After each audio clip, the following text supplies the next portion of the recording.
that's true, yeah. That's I understand that, but that's why we asked him. if he's right with that figure, I guess. So if we do, let's just say Palmyra, if it was supposed to be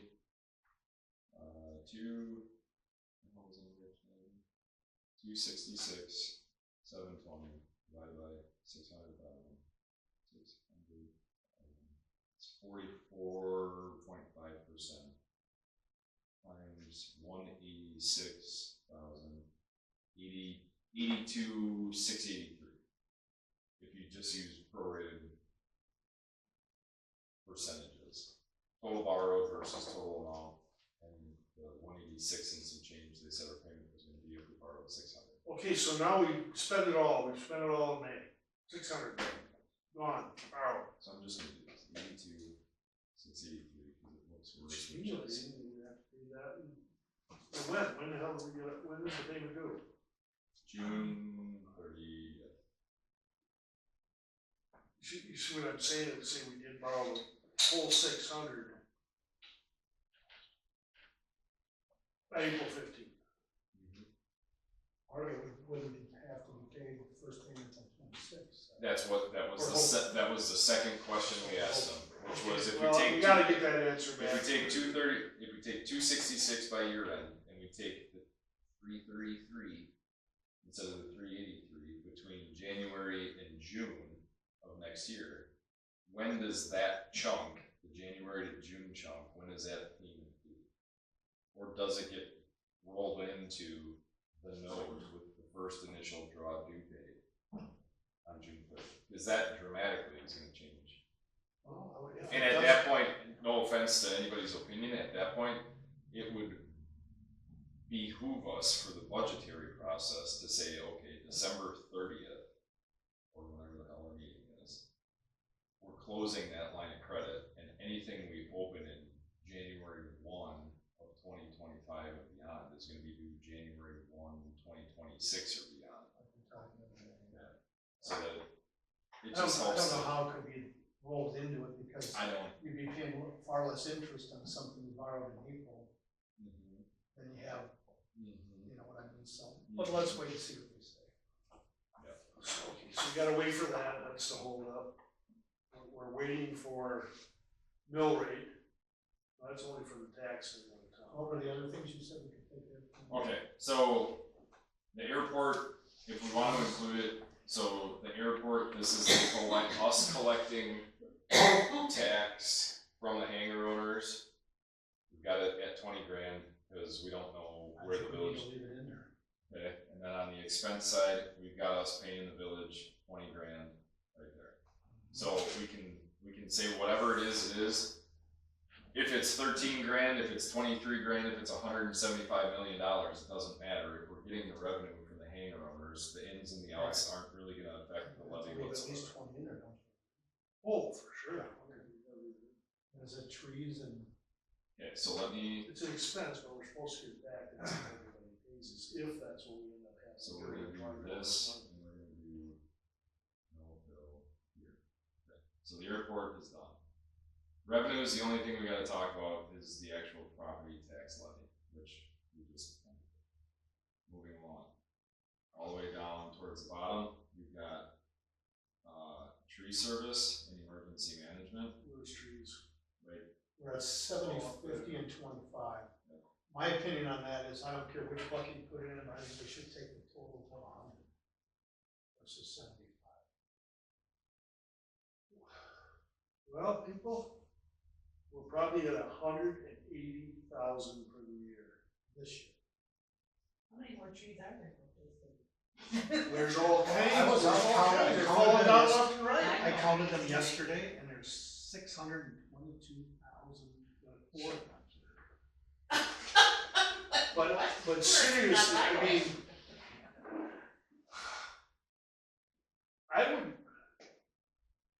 we're sitting here not, I'm not wanting to put a higher figure in, but better make that 50 go to 75,000.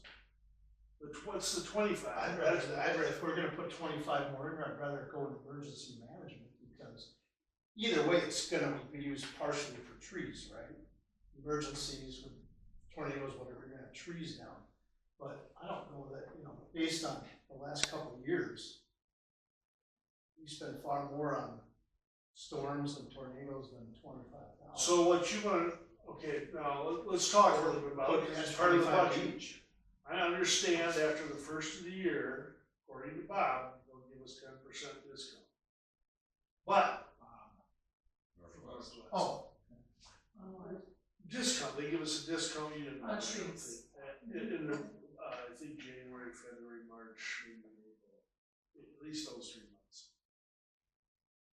However, it's not something that we just wanna jump into, we gotta have an organized battle plan for that, and is that gonna be your highway committee and figuring that out, or what?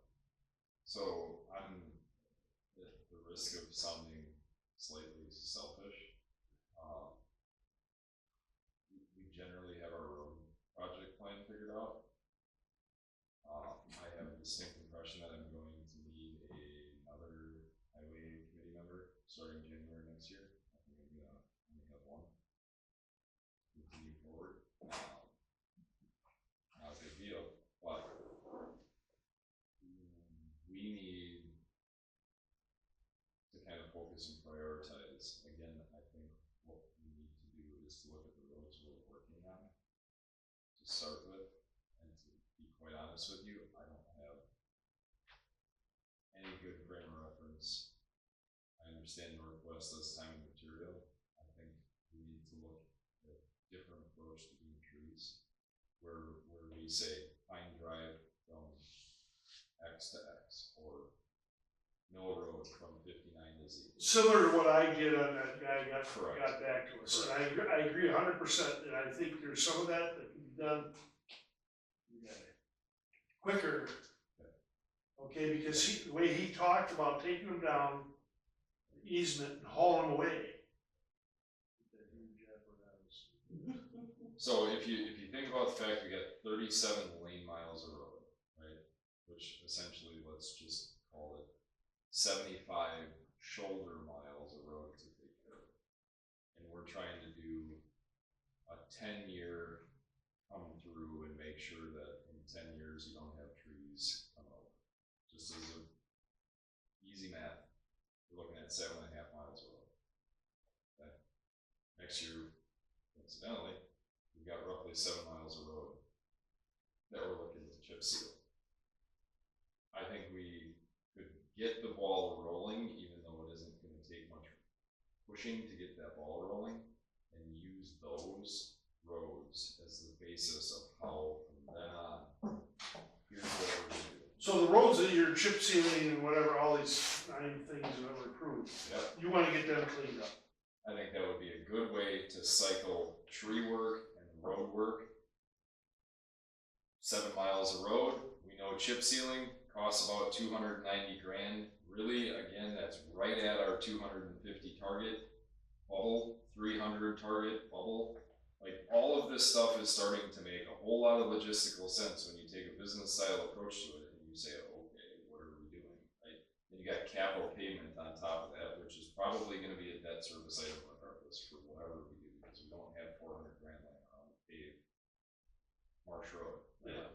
So when we do debt service and we do capital pavement, the cost of doing tree work on a capital pavement road can be rolled into the overall cost of that road improvement, and it just becomes part of that. And we maintain trees on roads, we're maintaining roads. And if we shoot for that 5 to 7 miles a year for chip sealing and 5 to 7 miles a year for shouldering, right, we're right in the same tone. So how does what you're saying impact these 2 lines? I quite honestly, And I agree with you, but how does that impact what we're putting? so Parkview Circle doesn't really need much Trees. because it's residential, right? Young Road, there's a handful of dead trees that are on the DNR's property side of the road that we could get taken down.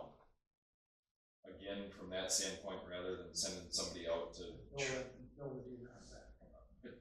that's a potential that we could do as a special charge but it's also, here's the big orange X on the tree, give me a quote to take it down. It's not like, hey, give me, which still can be done, because we got a quote for Mill Road and Carlin Trail to say 14 feet over the road, 10 foot off the road, give me a quote, and we got a quote. But we got Carlin Trail and Mill Road quoted for 25,000. 30. 30? It was roughly 30 grand. And those are two roads we're out on doing tree work.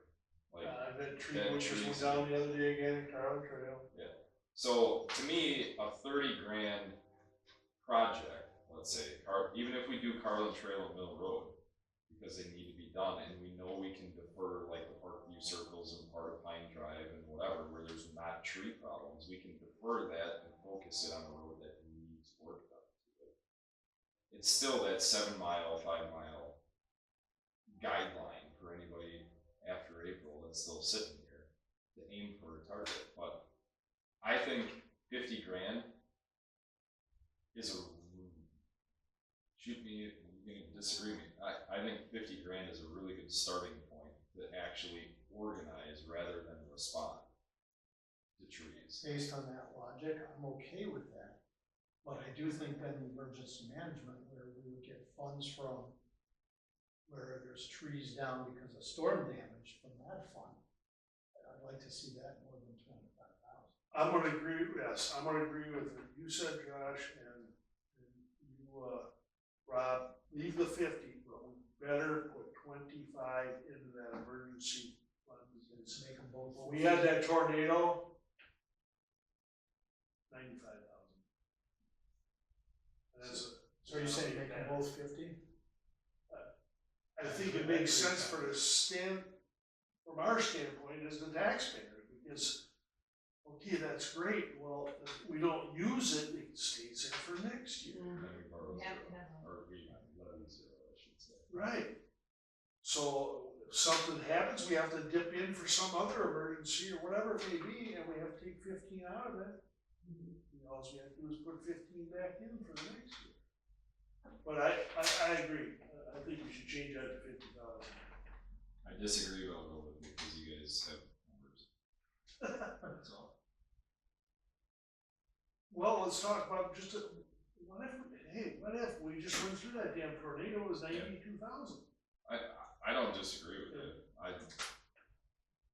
That's why I'm saying it. In case something happens, what's 25 grand, at least 50, particularly in Roosevelt or something. The only counterpoint I'm going to say to that is that if we have significant tree damage and it's going to cost us 90 grand, budgeting 50 for us, will get us close, but we're still going to be short. That's, Oh, we're gonna be closer. correct.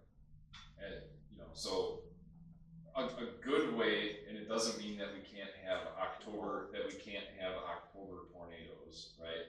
But a good way, partially along with the line of thinking, that if we do Carlin and Mill next year and they're not on our road program this year, so to speak, we could literally split that 50 grand, this tree service 50 grand, we can pair 30 of it off and say, we're gonna do this work October or later, because first of all, no tree service really wants to be out in the middle of July doing trees. Right. If they can do it in March or October, because it is what it is, right?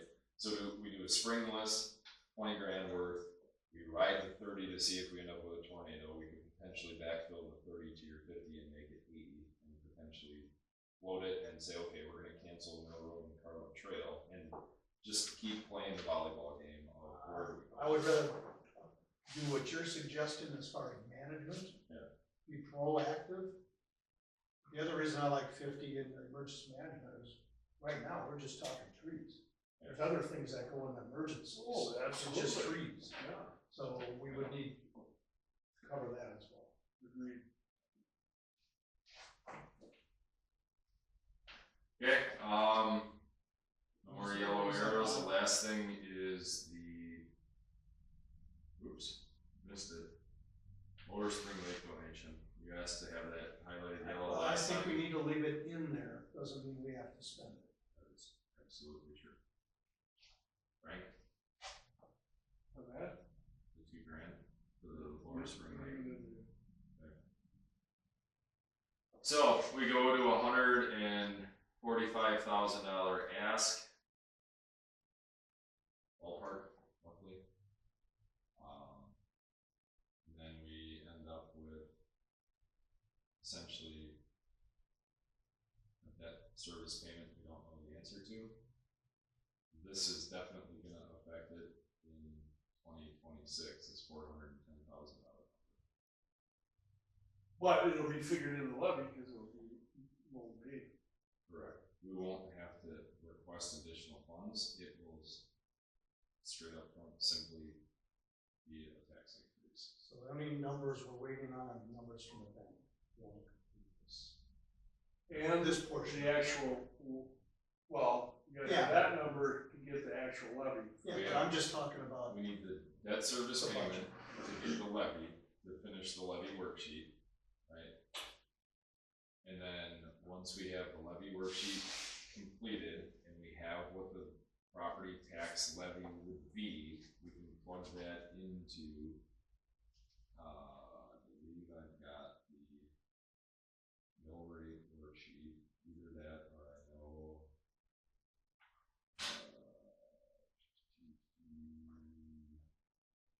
I know, it's on Michelle's computer.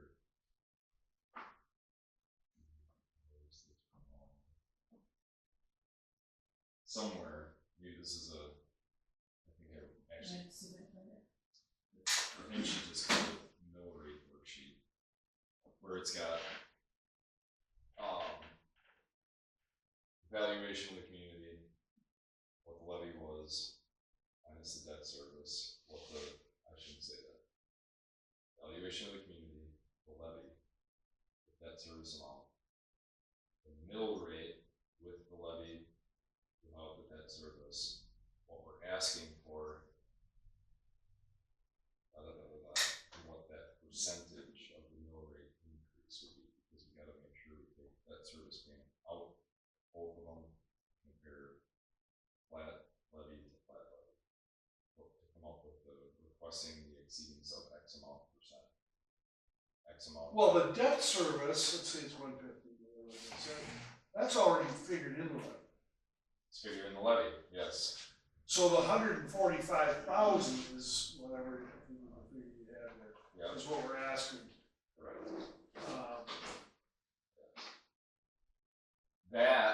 So 2023's levy minus the $53,000 debt payment gets you Down to 368. what the base levy was. Yeah.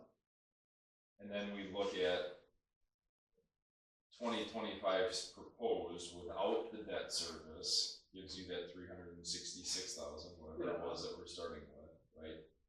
Plus the 145 we're asking for. So it's still gonna look like about a 40% tax increase request. Last year was like 62% in the resolution we drafted because the debt service payment fell off. And the debt, you know what I'm saying? I know exactly what you're saying. So it's still gonna end up being like a 40-some, my guess is 40-some %. Well, let's see what it is. That mill rate worksheet is where you take the levy worksheet, plug it in, valuation, and it tweaks the number out. Which I'm pretty sure somewhere if I look, have a copy of. The other, okay, so that aside, shifting gears for a minute, back to this guy. This is 2024's public hearing slide deck that I presented. I want to go through this real quickly-ish to see if there's anything you want to take out and if there's anything you want to put in that we didn't have last time. So, let me switch to we can go through the same song and dance. We had an intro thing, ran through what we're going to cover. Hold on. Tell me something about this and about the simplify this, was it you? Yeah, I thought that we had talked at one of the meetings, I suggested that too, because I thought it was a little overwhelming for me, and I'm thinking it might be a little more knowledgeable with going to all the board meetings and a lot of people that come to once a year. And I think that it's just too much for them to simplify it somehow. I mean, just as simple as, you said from 60% or 60% up down to 40%. They'll love to hear that. You know, little things like that. Well, the 60% was what we asked for last year, that got turned down. Right. So that's what something it's kind of like an ease up your sleeve type thing. You should use, I think. But just simplifying there was so many numbers up there. I saw all the work we put into it. Yeah, we can see if we can take some stuff out this year. Okay, let me just see. You can cut that a little bit. Oh, well, what the heck were you asking us for? Last year I did cut back. Oh, okay. So when people walk in, this is just the way it is. You have people that are gonna vote, well, they don't give a hoot if they're, $1 million. We have $8 are gonna vote. It is. We all know. It's in the county. Yeah. People need to come in and vote. I don't want my taxes, but to take care of the township of Palmyra. You know, sign, let's put up 100 signs since we've been in office. You know what I'm trying to say is, you want to take care of the town of Palmyra. You know, I'm not gonna say names, but they've lived here all their life, homesteads, etc. Take care of the town of Palmyra. Well, I didn't say all of it in 1 year. It still comes down to, Palmyra. it's gonna come down to the same question we had last year is, you wanna pay as you go, doing a tax levy, or you wanna pay over a number of years by taking on debt, which we got to this year. Okay, go ahead, Josh. Found it. Found it. Little open. Exceed. So the file was titled 2023-003. Exceed levy numbers. For whatever reason. Okay. One of the problems with all these files is the year. Every year, so it's. When you go. I'm looking in 23 right now. If you go just a budget.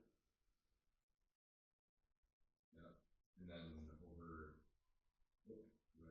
Budget. Yep. Double click. And then up here. Type in. 23. Dash 003.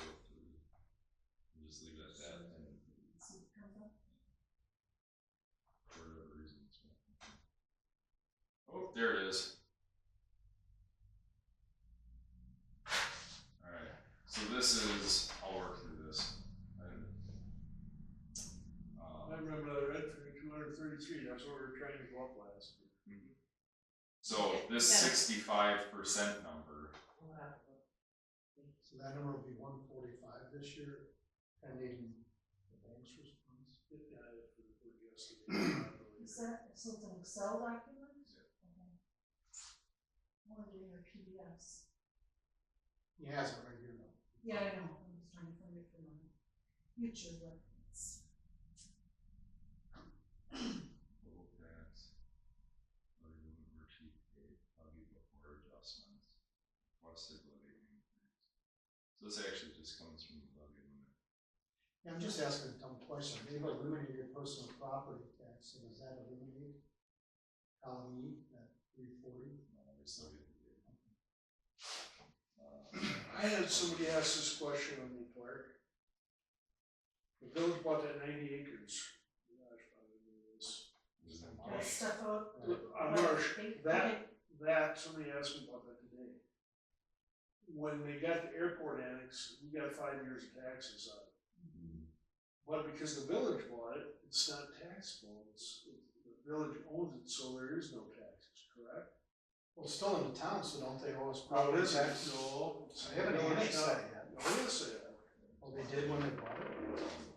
So- So the town doesn't get, well, maybe they annexed it. They're tax exempt because the village of Palmyra owns that land.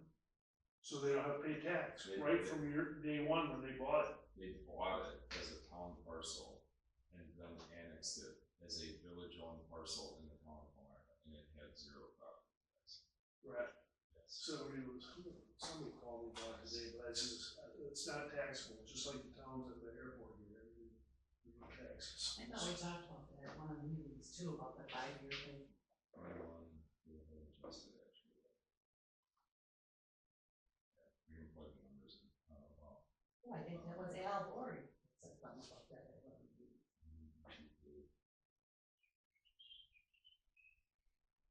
Forward adjustments. Let's just do 62. Plus.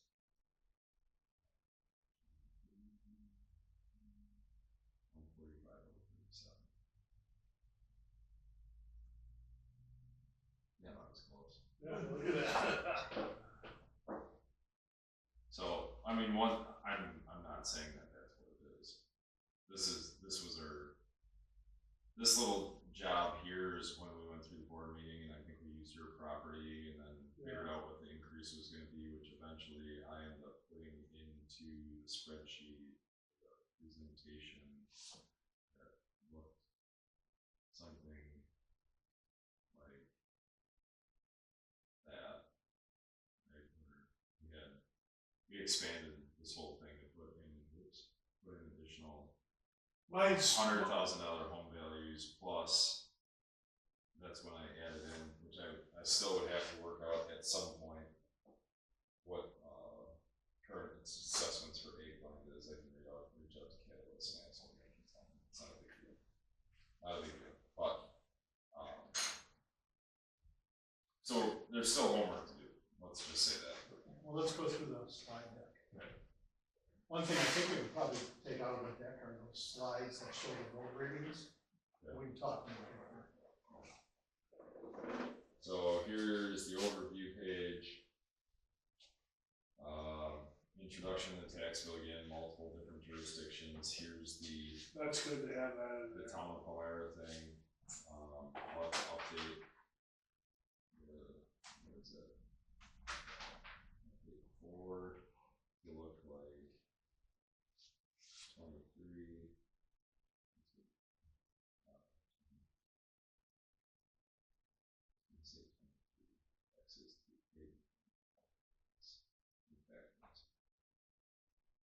Then we went through and we specifically highlighted the town piece, whether we need to keep this one specifically, and it looks a lot like this slide, just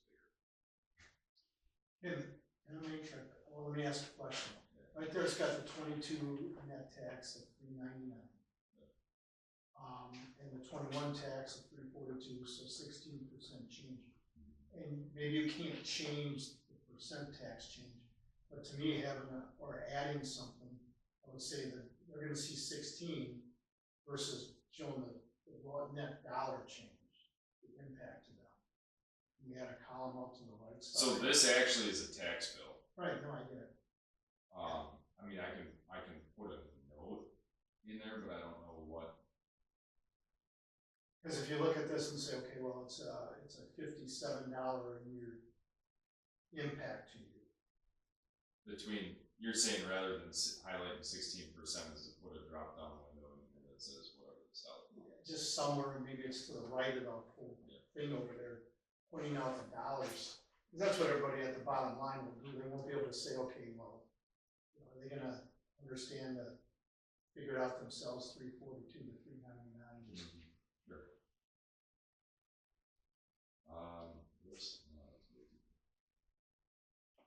So we went through what the difference between a tax levy, the levy limit, and the mill rate is. Do that again. Yeah, I think that's still important.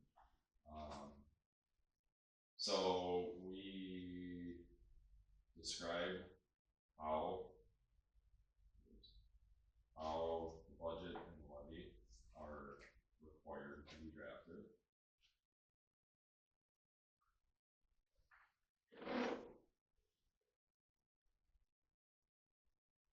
You guys jump in there if there's something, you know, we might think is good, but you guys could care less about it. So we tried to summarize. This sheet is directly representative of what's required in the public notice without all the fancy colors. Okay.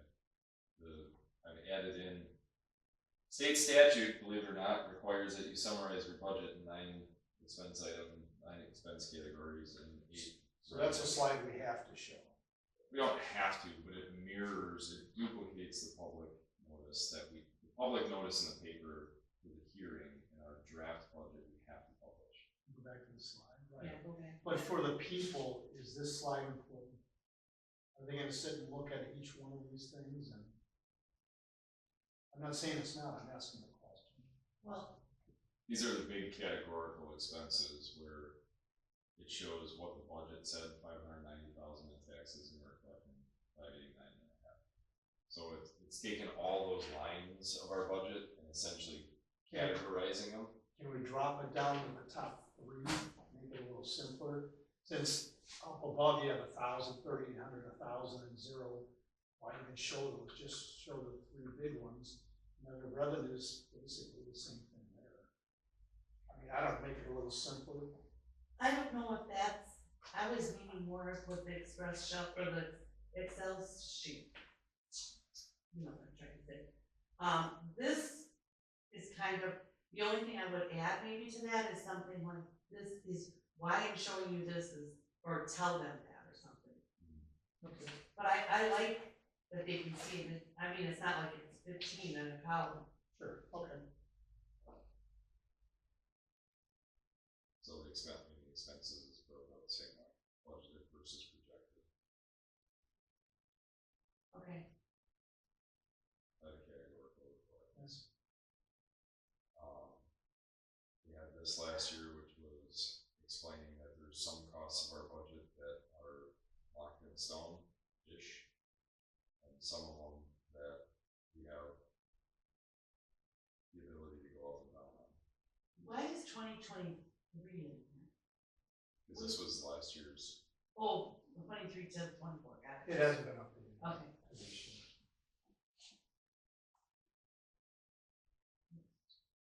I think this Fire and is- EMS in 2023 was 220, now it's $59,655.25, because I took them a goddamn check yesterday.